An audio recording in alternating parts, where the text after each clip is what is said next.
Ladies and gentlemen, this is Joe's Classic Video Games, back with another cool pinball repair video for you this evening. Now, if you didn't see our first one on this one, go check it out. We ran into all kinds of problems on this Bally Evel Knievel that we're fixing for a gentleman, but we've got it up and running, we believe.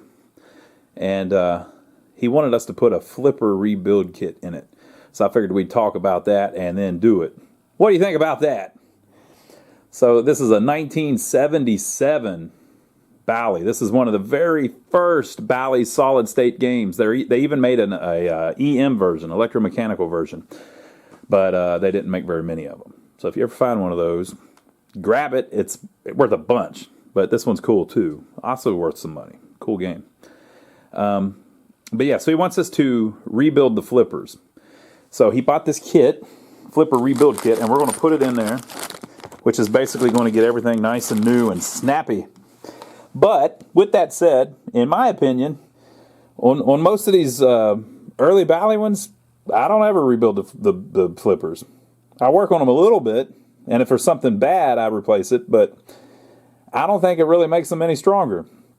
If you've got one that the flippers are screwed up, it may need adjustment or it may need a rebuild kit, but these ones are pretty strong. But he wants to do it, and I can understand why, because he wants to make sure that it's reliable and that long term it'll last and be he won't have any flipper problems. So we're going to go ahead and do that and make it do its thing.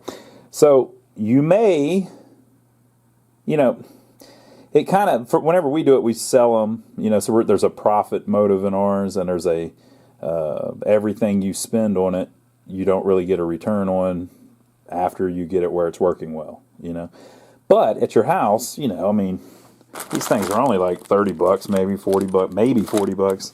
So it's not that big of an expense. So you may want to do it on yours anyway, even if it doesn't need it. Such a cool game, such an iconic game. But what I want to do is I want to film us playing a game just so you can see the strength of the flippers before we rebuild it, and then see the strength of the flippers after we rebuild it.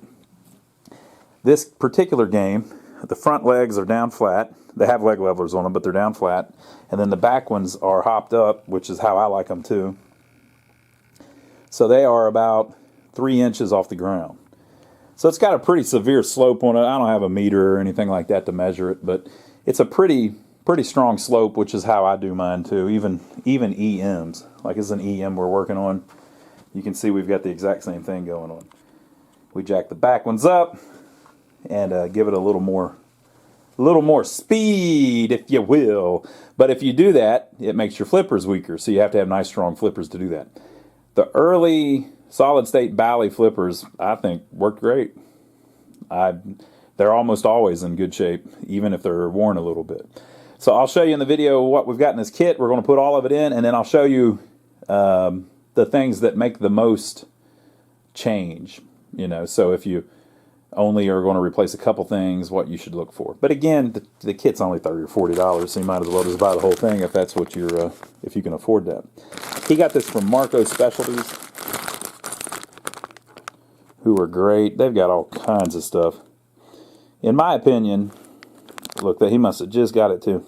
In my opinion, these are Marco is the company that has the largest selection of parts. I also really like the Pinball Resource. They have a lot of stuff.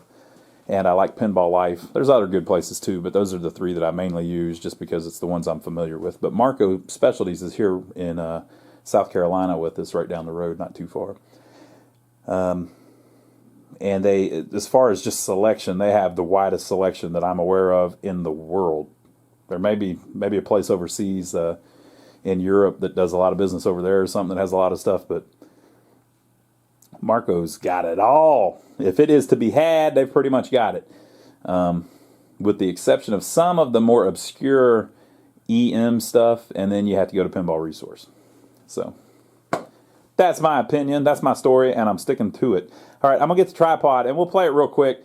I'll even play it with the glass off. I know a lot of you don't like when I play it with the glass on because there's a glare.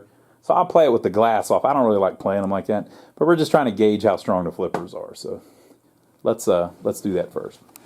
All right, let's tune this sucker up. What do you think about that?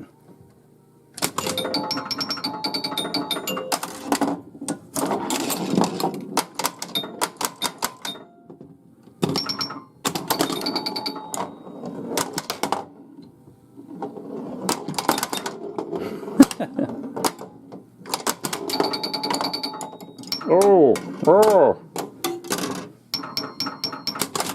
Let's try hitting those spinners. We need to spin them spinners. Oh, right down the middle. Evel, you wrecked that one, buddy.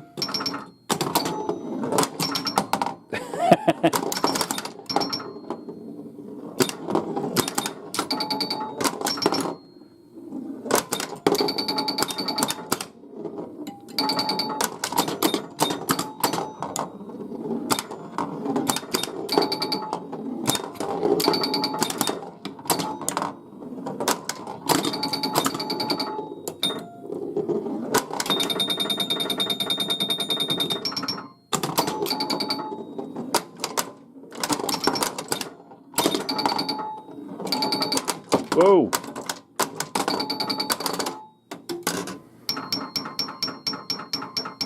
I got a free ball. Whoop.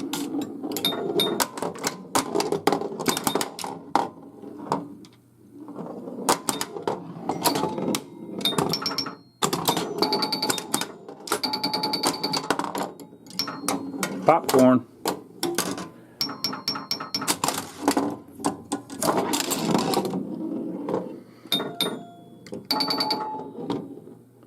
This is such a cool game, man. That right one's nice and strong for show. I haven't had a good sweeping shot on the left one yet. That right one's nice.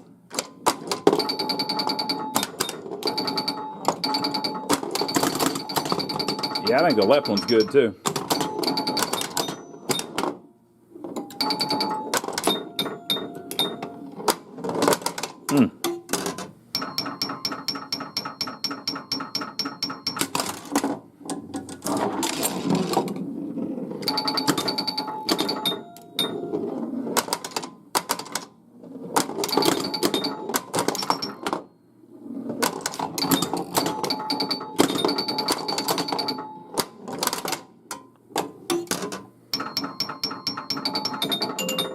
Okay, so in my opinion, the flippers are plenty strong, but we're going to rebuild them and see if we can get them even stronger, which we may be able to. I don't know, but I think they're plenty strong enough now. So let's look and see what comes in the kit. What do you think about that? So this is my swing along. This is our latest table, and by table I mean table to store stuff on, right? I don't want to put it on any of that stuff. All that stuff works. We don't want to. And this works. I have a solid rule. All the parts go on stuff that's broke. This one's broke. Okay, so this is kit number BF Kit 80. So what they're saying is Bally Flipper Kit 80. And the reason they're calling it that is because all of the machines from May of 75 to April of 1980 used this same setup. Okay? After that, they changed it a little bit and made what they call their linear flippers, which were not as good. So they changed it from these good ones to ones that nobody likes as much. So a lot of people will turn the newer ones back into these older ones. Can you even believe that? It's the truth, people. It's the truth. Okay, so they have a little list here. It says flipper crank, Bally, long stud, right, and flipper crank, Bally, long stud, left. So they're talking about this and this. The one that's black is probably new old stock, and this one's probably a repro. I dropped a spring on the floor already, I think. When we get to the part where there's a spring missing, remind me that I dropped it on the floor. Excuse me. Okay, so I'll show you where these go here in a minute. But these, the problem that you get is these, sometimes these get cut in things because people drill out these studs. They just get damaged sometimes. They don't really get that much wear on them. So You don't usually need those unless the ones you have been damaged. Look at this. So one of them has hex studs in it, and one of them has, they're different. I guess it uses the same hex key though, so it's really, you're using the same tool, they just look different. So you know what, I think I'm going to let that slide. We're going to let that slide, people. Okay, and then coil stop, Bally EM. It says Bally EM because a lot of the even older games use this same part. So the coil stop, these do wear out sometimes. So the you see how it's black and then brass and then black. The reason that it's different metals like that is because it cuts down on the buzzing. It has something to do with the AC versus the DC coils. The DC ones, if they're like this, it doesn't buzz as much. Something like that. Okay, so yeah, those get worn a lot, and they'll be like, they'll either be smashed really flat or they'll be even at an angle. So those do often need to be replaced. Leaf switch, end of stroke, normally closed. Okay, so whenever the flipper, whenever you press the button and hold it in, when the flipper gets all the way turned, this little lever on the, they're calling this the crank. I usually refer to these as the pawl, P-A-W-L. This pawl, whenever it spins, this little switch, or this little part, opens up this switch. It's called the end of stroke switch because at the end of the flipper stroke, it opens this. And it says normally closed because when the game's sitting there with no power on, the switch is closed. Okay, so there's two of those. These do wear a lot. A lot of times you can clean them, but it is kind of common to find these burn up so bad that parts of them are missing, and the game will not flip right without those. Plunger and link, Bally, blah, blah, blah. This is the most important part. This is what I always replace. I replace these on all of them. Okay, so there is a metal plunger that goes through the coil, and it hits this coil stop. Right? It goes through this sleeve, right? And the sleeve is inside the coil, which is on the coil stop. So when this goes down, it hits that coil stop over and over again. And you see that it's just the right length where that link doesn't hit it. So it's bottomed out right now on the coil stop. Right? Those wear all the time. The back of them gets all screwed up. And then the other part that's even more important is this little pin holds this fiber link on, right? So it says plunger and link. This is the plunger, this is the link. I'm going to move it with my hand so you can see how it goes. There is hardly any play. There's just a little tiny bit of play. See it? Well, when they get old, they get a bunch of play. I don't have an old one laying around here. When they get old, they get all kinds of play in it. And so what happens is whenever you hit the flipper, this pulls in, but this hangs. This doesn't pull in as quick because it makes up all that play first. And so it makes it where your flippers are real sloppy and weak. So this is a big problem. You always need to replace these. And the sleeve that it goes through is also a problem because once the plunger, so that plunger as it hits the coil stop, it's literally smashing the end of the plunger. And it will smash the end of the coil stop. And then you also get play in the link. But once that gets all boogered up and messed up, as it's sliding through this nylon sleeve, it cuts the sleeve all up. So the sleeve, if it spins at all or anything moves, then you get an issue where it's binding and this doesn't smoothly go through it. Don't ever oil this or anything like that. It should just be nylon on metal, and it will that wears often, especially if you're talking about like a 40-year-old machine. So you definitely need to replace those. Spring No, coil sleeve, we talked about those. Compression spring. So there's one here. What happened to the second one? That's right. Thank you for reminding me of that. That's right, I dropped it on the floor. So this goes on the plunger, between the plunger and the coil, so that is what makes the flipper go back to its original spot. I'll find the second one here in a minute. Flipper bushing, Bally early. That's this. So on this machine, see where that screw is? That's the pivot point, and the shaft of that flipper,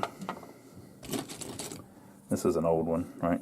The shaft of the flipper goes down through the playfield, through that bushing.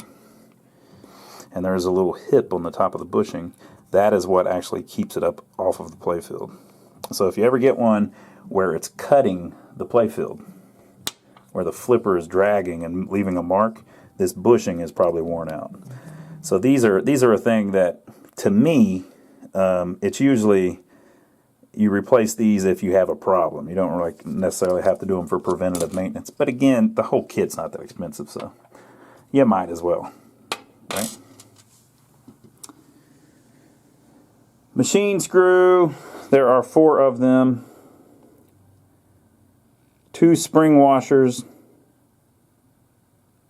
and an E-clip, okay? So these spring washers go at the end of the coil to kind of hold it in place as it's bolted in there. So you need that. And then we have,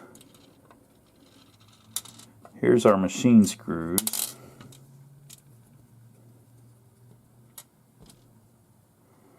Okay, so those are going to be to hold the end of the coil stop on. And then these set screws are for the pawls, but the pawls already have them in them, so I don't know why there's a bunch of extras of those. 1, 2, 3, 4, 5, 6, 7, 8. So it came with 8 set screws. I don't know what that's all about. What's that all about? And then the E-clip goes on top of the pawl once you put the plunger link on it. So it goes like that, and the E-clip goes on there to just keep it all together. On a lot of machines that E-clip's missing. It's not really necessary. Alright, so that's what we got. So we're going to go look in the machine and see how it looks. It could be that everything in there is all screwed up, and that's why you got the flipper kit. And they're still working, but they look like crap. So we'll go look. Let's just go check that out. Okay, so here we go. These look pretty clean, but if I was going to guess, I'd say this is all original and has never been rebuilt.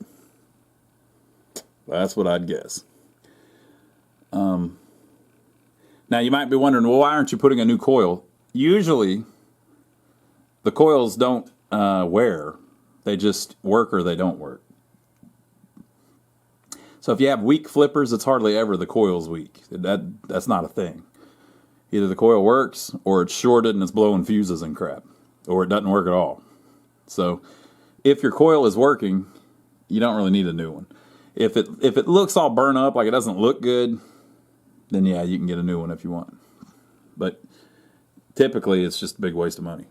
And they're kind of expensive. You're talking $11, $12 each. So you can see how the stuff is arranged. You can see all the parts we were just talking about. And on this side, you can see that end of stroke switch is kind of screwed up. Looks like a piece is broken off or something. So it's not quite right. And then the plunger and the link that I was talking about, you know, it's just old and probably worn. So if I was rebuilding this to sell it, what I would probably replace is the plungers and the links, the nylon sleeves, and this end of stroke switch. But, you know, if you got the whole kit, you might as well do the whole kit. So let me go get some tools and we'll take this sucker apart. What do you think about that? And then we'll put it all back together. we'll get the flippers lined up, and then we'll see if it plays good. This is the left flipper. We're going to take it apart. Couple things. You're going to get dirt all over you. You will get so much dirt all over your hands you will not believe it. It's going to look like you were playing in the fireplace. There's something about electromechanical equipment. The electricity running through it creates kind of like a static that attracts dust. So electromechanical stuff always has just black soot and dust all over it. So these flippers are no exception. These ones are pretty clean, but they're still going to have crap all over them. So that's the first thing. So you're going to get crap all over you. Second thing, the hardest part is breaking the screws loose, especially these ones. Now, where was this machine made? This thing was proudly built in Chicago in 1977. In 1977, in Chicago, they were not using anything metric. It's all SAE, baby. So it looks like it is a...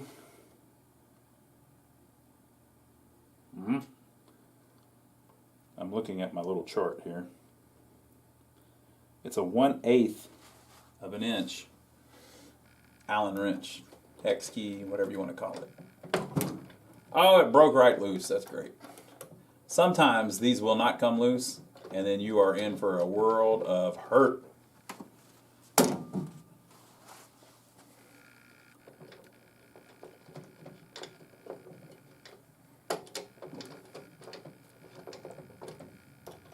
you want to get that all loose.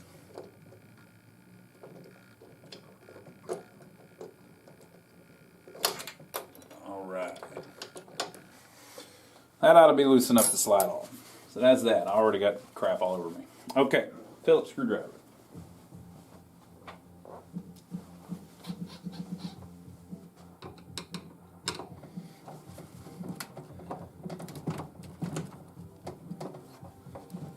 Notice I'm not using power tools. I don't really like using power tools. It's just a personal thing. You can if you want, but the reason I've always not used them is because you strip everything out with them. If you strip these screws out, you are going to be regretting it. Boy, it's cooperating. This one is cooperating, people. Can you even believe it? Okay. Now about the screws. They gave us those little tiny screws.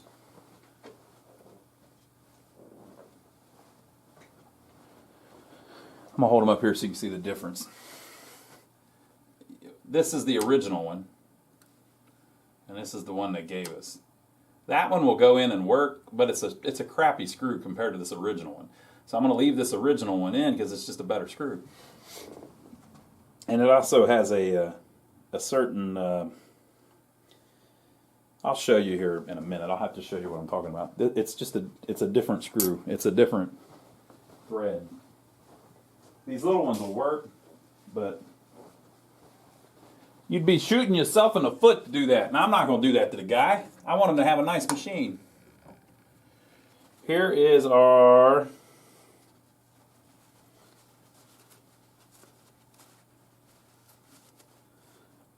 This is our coil stop, and yeah, it's kind of messed up. I'll show you that in a minute. And here is our coil sleeve.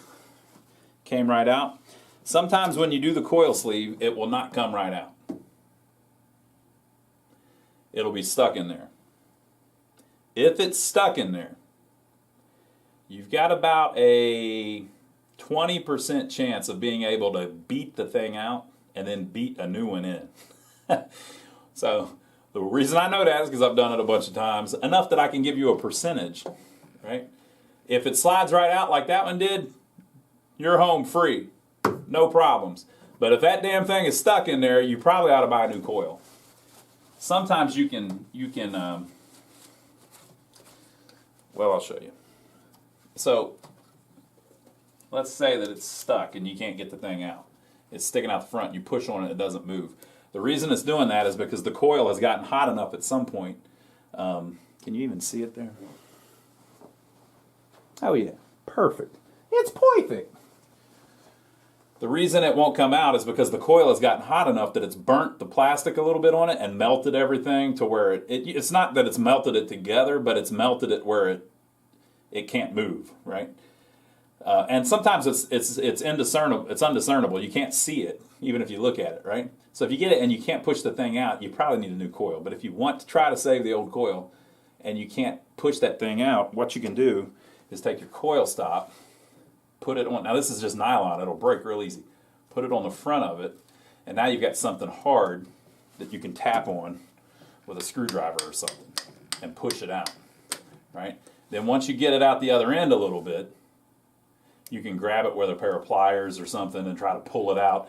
Usually that will rip it up, but another thing you can do is if you've got it flush, you can take your new sleeve and put it flush and then tap on it, and it's sometimes tap it in a little bit until you get it out far enough that you can pull it out. There's ways around it, right? But if it's that tight of a fit, it's probably screwed up. All right, so that's that. And there is our washer, spring washer. And so now, if you've got grease, dirt all over your hands already, go clean them off because you're about to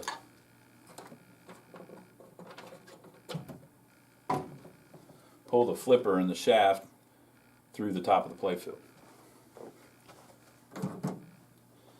All right, and there is our link with the plunger and everything on it. Okay, so we got that off. I'm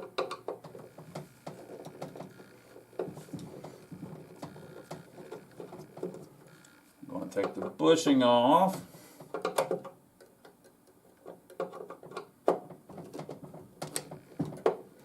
Another thing, you might want to lay a paper towel or something up over the top of the back box so that you don't scratch it up with the playfield or scratch up the playfield whenever you're doing this.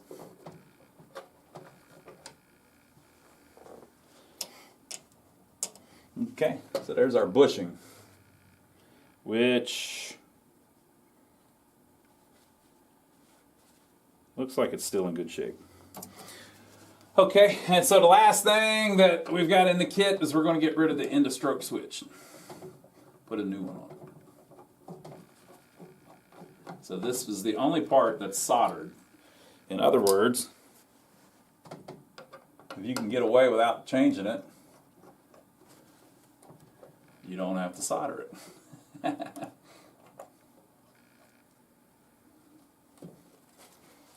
Okay.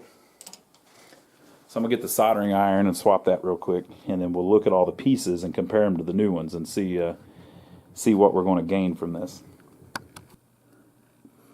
Okay, folks, so here's all of our stuff that we pulled off, okay? So here's the bushing.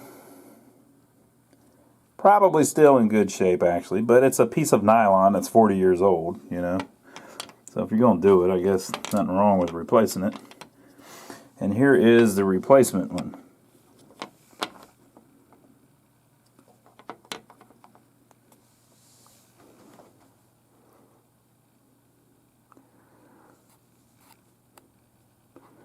It looks pretty much identical to me.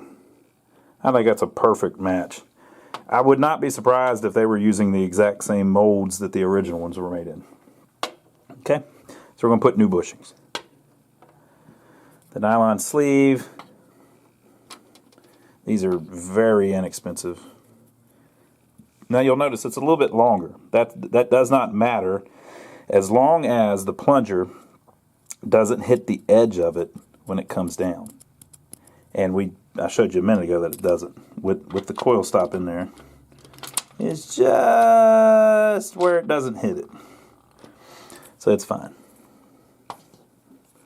So those are good. Okay. Okay, the coil washer, the spring washer they call it, these are very common actually. These are missing a lot of times because somebody will take it apart and then the thing will fall on the floor and they don't put it back on there.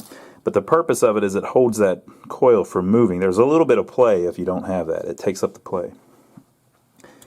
So the replacement ones are exactly the same. The coil stop.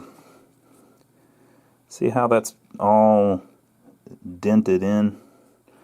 There's also a ridge you can feel with your hand that's sharp, where it's basically smashed it out.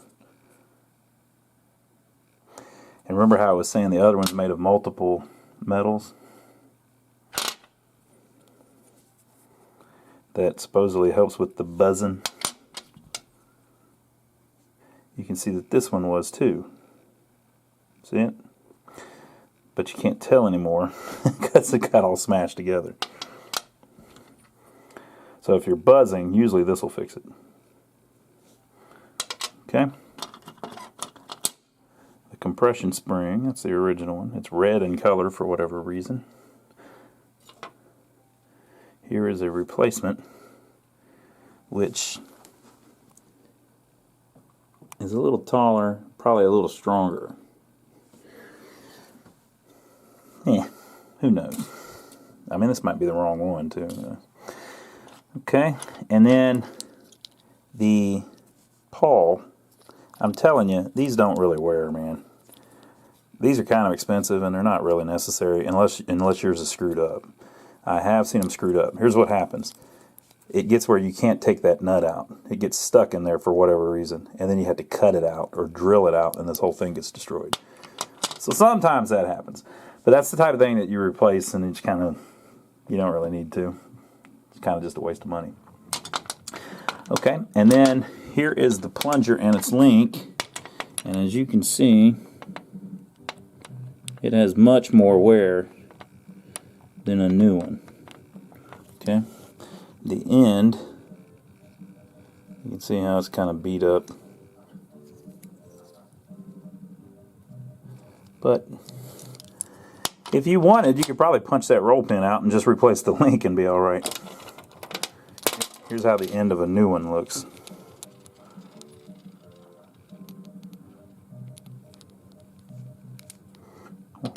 What do you think about that?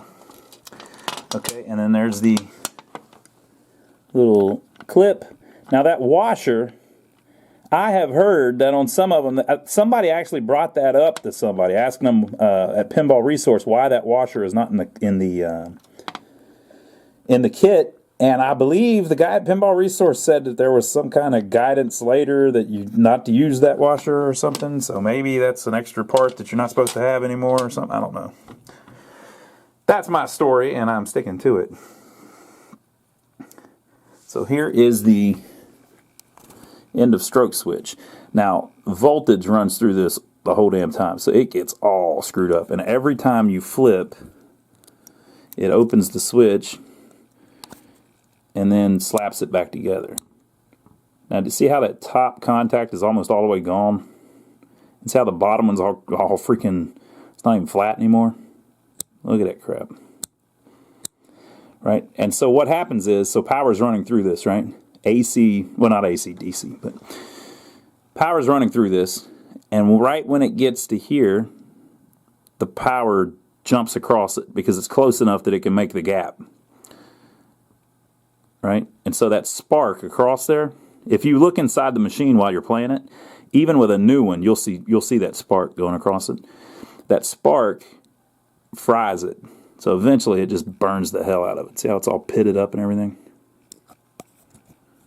That's from that spark. So on the newer ones, they have a capacitor on it so that it doesn't spark.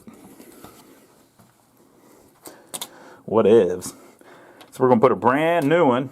And if you look, the new ones are very similar. They have that helper spring. See that little support underneath it? The old ones didn't have that. It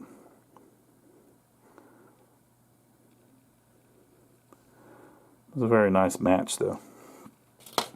Okay, and then here is the actual flipper. So you've got the, I believe this is called the foot, and this is called the shoe. Right? And so you can take the shoe off with that screw, but you can't do it while it's in the machine. Ah! Now on these old Gottliebs you could, because you could see the screw on the top. Right? there are different lengths of this, and there's all different styles. So for instance, see, so we're talking about the metal part, I'm calling it the foot. See how the end of it is rounded? So that's a Bally with the round end, right? I think the Gottlieb ones are similar, but they might not be as long, or they might be longer. And then the later Williams one, see how it's a point? So the shoe is more pointed at the end. So that foot part is slightly different too. So just, they're all different a little bit. So yeah, if you were going to do it, now is the time to change that too. And then these screws are a big damn deal, okay? This is a big deal here. Look really close at the end of the thread. See how the screw, look how dirty my hands are already just from messing with that thing. See how the screw is one thread all the way down, and it tells me that it's 832. So it's metric number 8. Or is that metric number 8? If that's metric number 8, then that completely blows up my thing where I said that it's all SAE. So it's 832, right? So the 32 is the number of threads per inch. But if you look at it, see how at the very end it gets smaller? So the purpose of that is so that whenever you put the screw in, it'll fit in the hole easier, and then you tighten it up, right? It's like a guide to guide it into the hole, right? And then these little ones, these are just plain screws.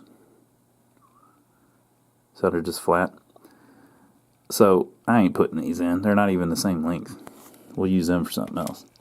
I'm putting these back in. Look at these bad boys. Boy, that's a nice screw. There's some name for the end of the thread there. Let me see if I can figure that out. There's a name for that part that makes it where it's homing or whatever the hell it's called. Let me see if I can figure out what that's called.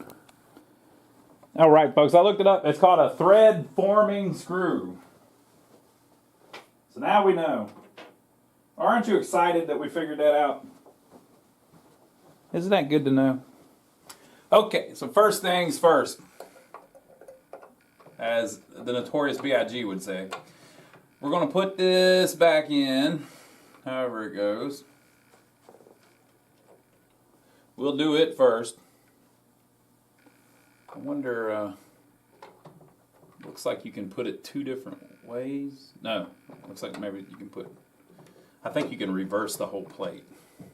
So if you ever get one of these and any of this stuff is screwed up, any of these mounting holes, it's so messed up that you can't even use it, you can flip them. So you can take this one and put it over there, and take that one and put it over here, and reverse the order all the stuff is in, and it'll use opposite holes.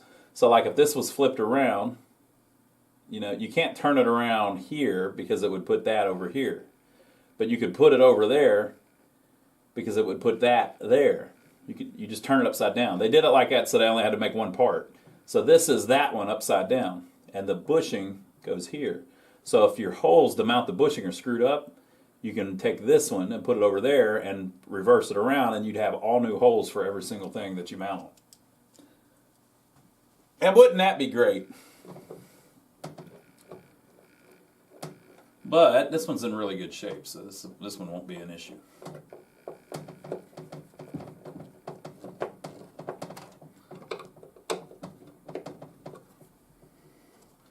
That's 2.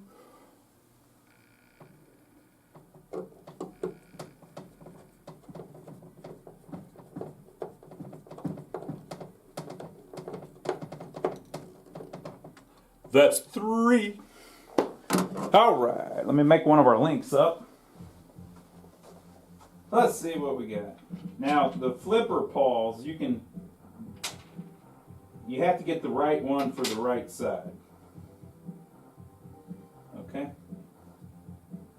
So make sure you got the right one.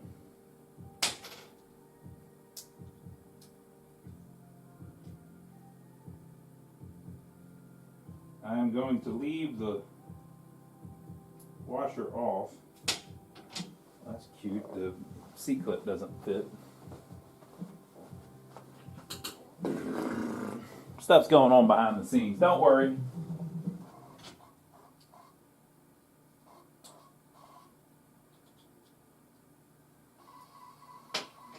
It's all going to work out just fine. They're doing me wrong, people. Okay, so we're using the old pawl because the one, that black one, uses a different size C-clip, which I do not have. E-clip, I guess they're calling it.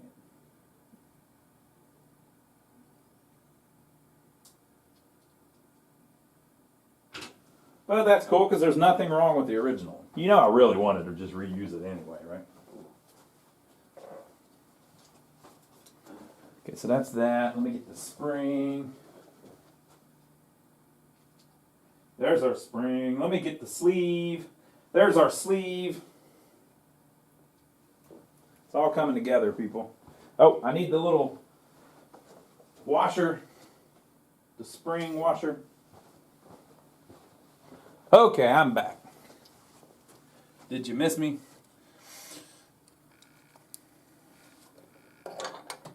So this will go like that whenever we have the flipper shaft back in, which we do not have yet. Right? Probably can't see a damn thing. And then I'm also putting the new nylon sleeve in, and I'm going to put the little clip on. Okay. Bam! So it will be something like so. Something like that. Let me get my coil stop.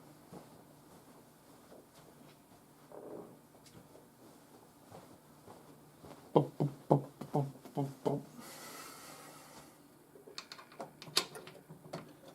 may have noticed I already replaced the end of stroke switch. Now, how did I do that? I was on camera the whole time. There must have been a break in the action somewhere. Long enough for me to replace that thing. Get in there, you sucker. Sometimes if you threaten the screws, they go in better. Get in there, you sucker.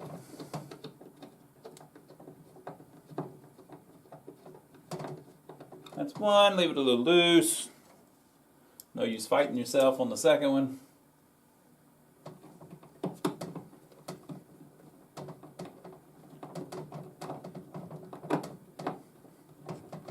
Putting in our great thread forming screws.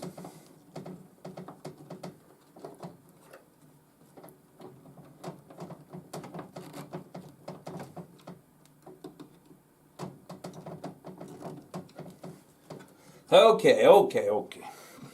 So now that we have done that, we are going to temporarily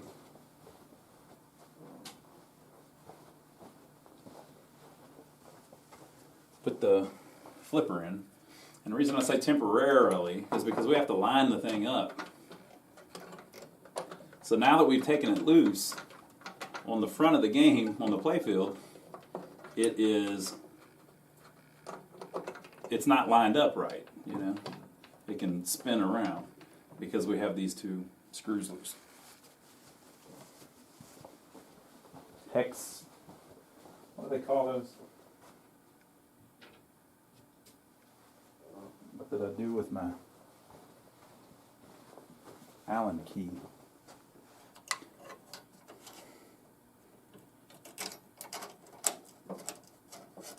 What do they call those? They go inside of the thing. So you don't want it tight. Another thing to think about, when you do this, it actually puts a little indentation on the shaft of that flipper. Which means whenever you go to tighten it back up, the screws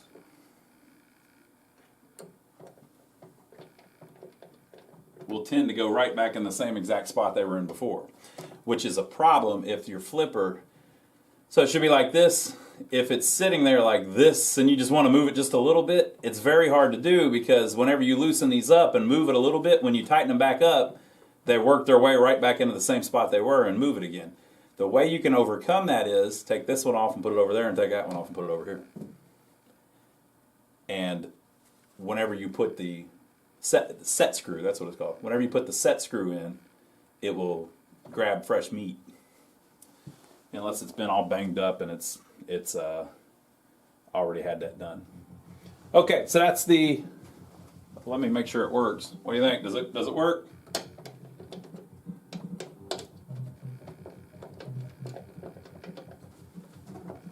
The hell? Good thing I checked. Oh, it's because I had the flipper all the way down.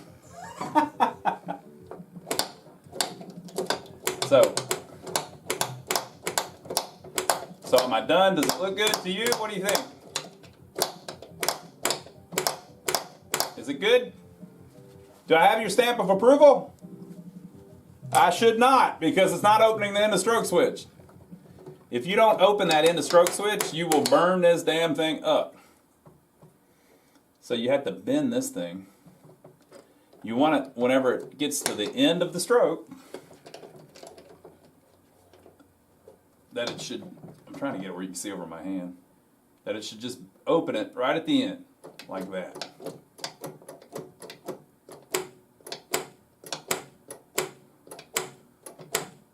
So it's just barely opening. Now you don't want it where it's like just barely opening so that it's so close that the electricity is still going to jump across the spark, I mean the gap, because if it does, it might just keep the thing on all the time, right? But there you go. Simple as that. What do you think? Easy peasy. I'm going to do the other one real quick, and then we're going to play it and see how that goes. On different pinball machines, the playfield will go in different positions. On this one, there are the two kickers, or the slingshots. The coil support for them sticks down right beside each other, and it makes two little legs that you can just prop the thing out and put it like that. Some games won't do that, so you can't do this on every game because this bar right here will smash the hell out of all kinds of stuff underneath the playfield. So it just depends on the game. The reason I'm doing it on this one is because it supports it really well, and I want to be able to look at the top easily while I'm adjusting the bottom. So basically what we're trying to do is get these flippers to line up right. Now, there's tons of different ways you can do this. As far as like what, how you want the, if I can get you lined up here where you can see something.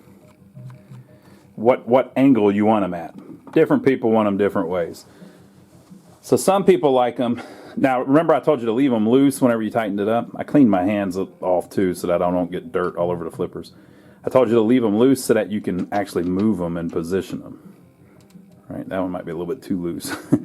But if you leave them where they're just snug, you can push the thing into place. Now when you go up, you have to go all the way up and push it a little bit to get it to move. But so some people put them like that. So that's all the way down on this bar on this game. It's different on each game. So it's a little, when it comes off of this rail, the flipper is a little lower than that. And the purpose of that is you can make wider shots. But I don't like it like that because the ball rolls off and then it changes trajectory. So I do them, I want it where the ball, when it rolls off this rail, goes straight right onto the flipper. So I put them right where it'll do that. So like that. That's just how I prefer them. And on this one,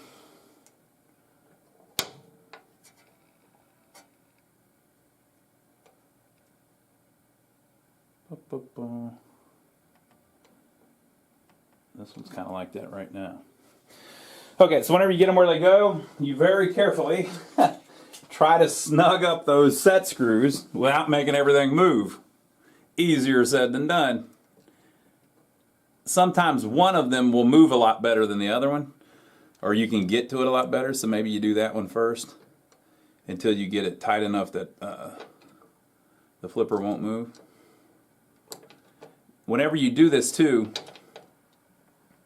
you want to make sure that whenever you tighten it, that you leave wiggle like that. See how it can come up out of the playfield a little bit? You want just a little bit of play. That's perfect like that.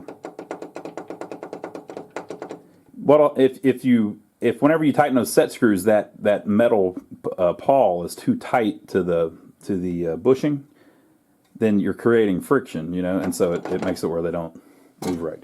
You want just a little bit of play in them like that. So did it move? Yes, it moved. You saw it move. Why didn't you say something when it was moving?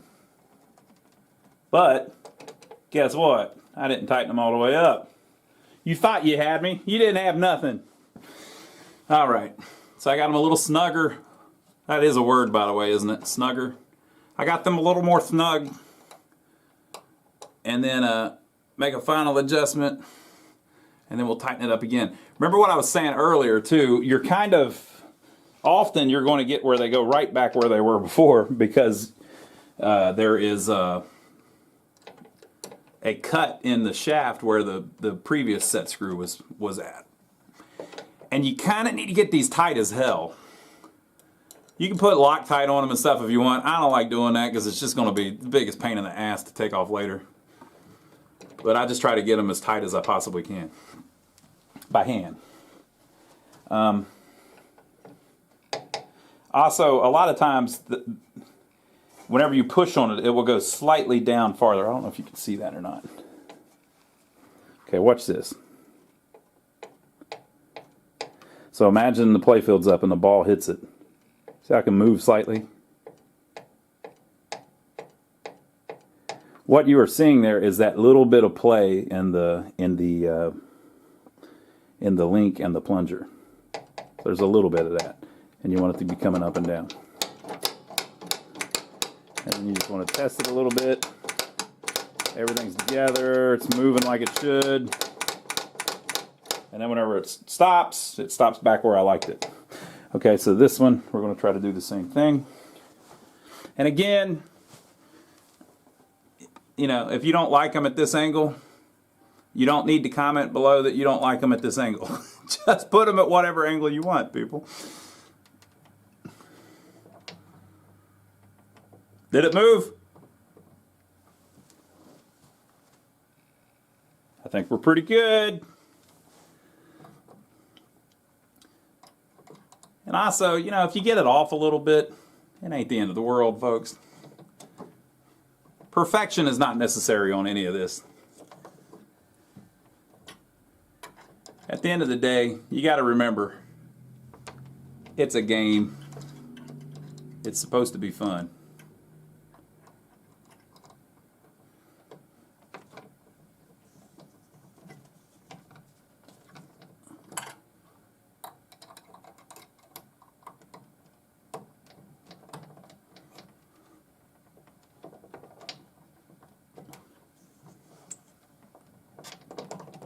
All right. That's tight. It's got a little bit of upward movement, not quite as much as the other one, but I think we're good. Just a little bit.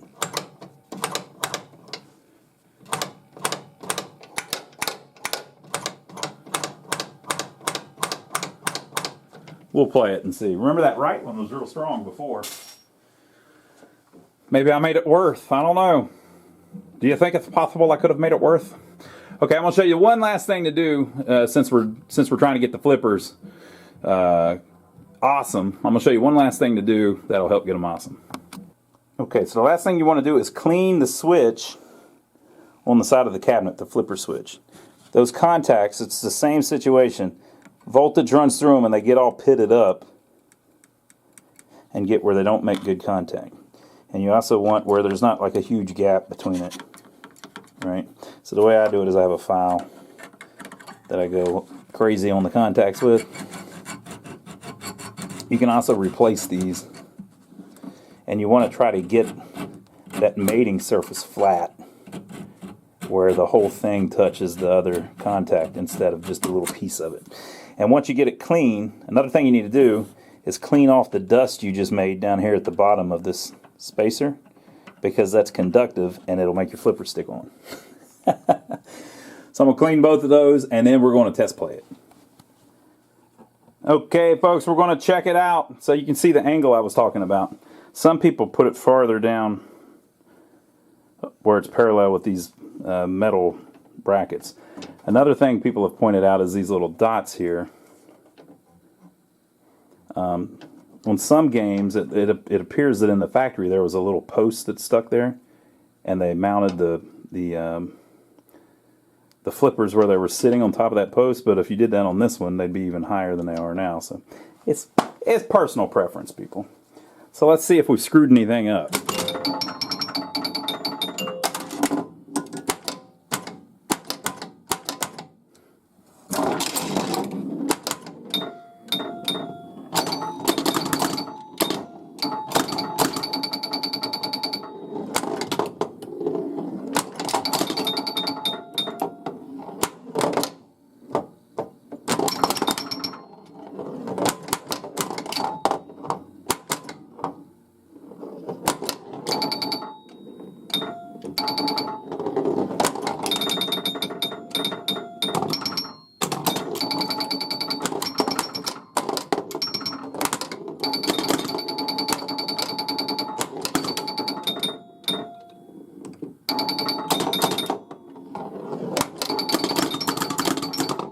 Boy, those pop bumpers are snappy. Very snappy. I love all these. I love every one of these early Ballys. They're all good. I'm serious. Every damn one of them. Matahari. So this is 1977. Matahari is awesome. This one's awesome. One of my favorites is Knight Rider. I've got two of those right now, but they're both the EM ones, but I think they play the same. Knight Rider's fantastic. Just Lost World's fun. All of them. All of the early Ballys are good. Even like Harlem Globetrotters is fun. Kiss is fun.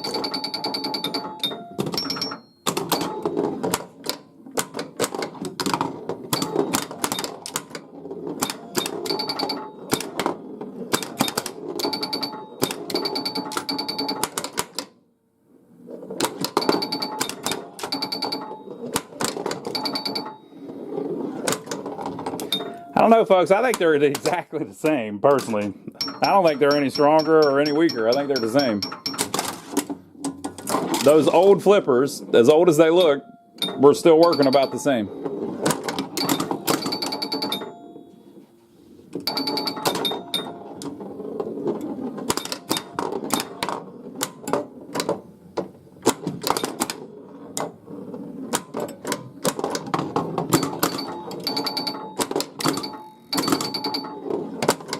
Whoa, whoa.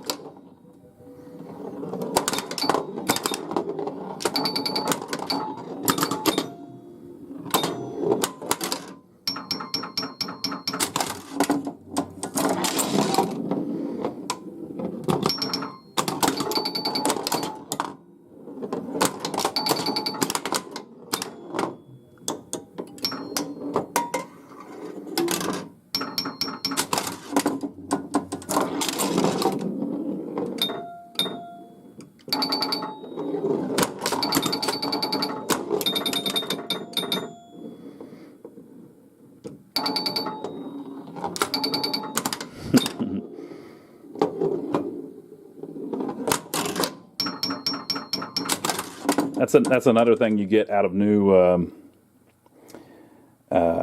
of new plungers and new coil stops. They're even whenever you press them both in. As if that matters, but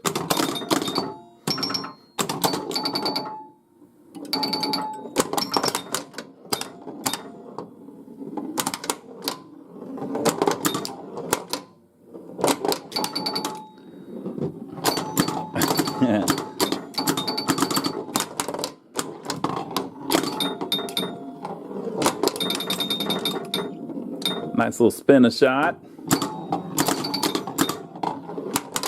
Oh, they shut it right by me.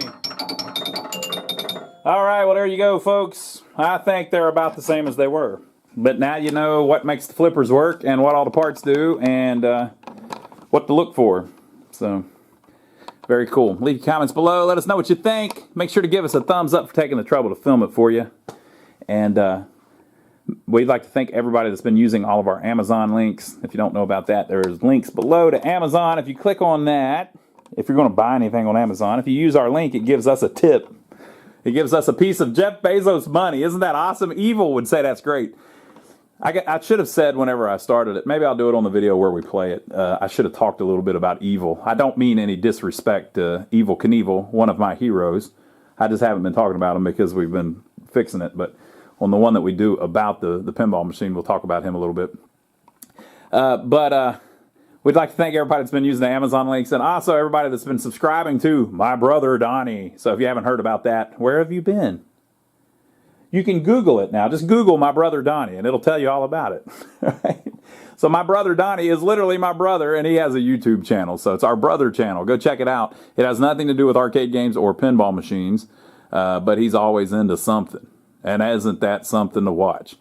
So the latest thing is we have bought an old grocery store that was built in the 60s, but it's a little tiny one. It's not a big one. We're not, super rich or anything. You like how I swerved and didn't say rich? I said super rich. We're not super rich or anything like that. I don't want to say I'm poor, though. I know poor people. I've been poor. It would be disrespectful if I tried to act like I'm poor. I'm not poor, but I'm also not super rich. Right? So we bought this old building, and it's all tore all to crap. And we're fixing it up. Shenanigans have ensued. And so it's mainly Donnie and me we're using down there. And so it goes like this. Well, here we are. Damn, this place is filthy. Hey, Ronnie, you bought paint, right? Yeah, I bought some paint. Okay. Yeah, let's spray paint the walls. Make it look a little better in here. So all the videos are crap like that. Right? So it's pretty funny. I don't know how many of those have been uploaded yet. If I'm telling you about videos that aren't uploaded yet, just stay tuned to his channel. They'll be uploaded eventually. We film a lot of stuff. We've got tons of videos that we haven't even uploaded yet. So it's stuff like that. And he's always working on cars and tractors and trucks and working on his farm and driving his truck without a clutch in it and seeing how many bales of hay you can get on the trailer and all this crap. So go check it out. And you'll see me over there too. But leave your comments below. Give us a thumbs up for filming it for you. And we'll see you on the next video. We'll do another one of this one, by the way, of us playing it and everything and showing all the art and all that. So make sure you check that out. But we'll see you next time. Thanks for hanging out with us tonight.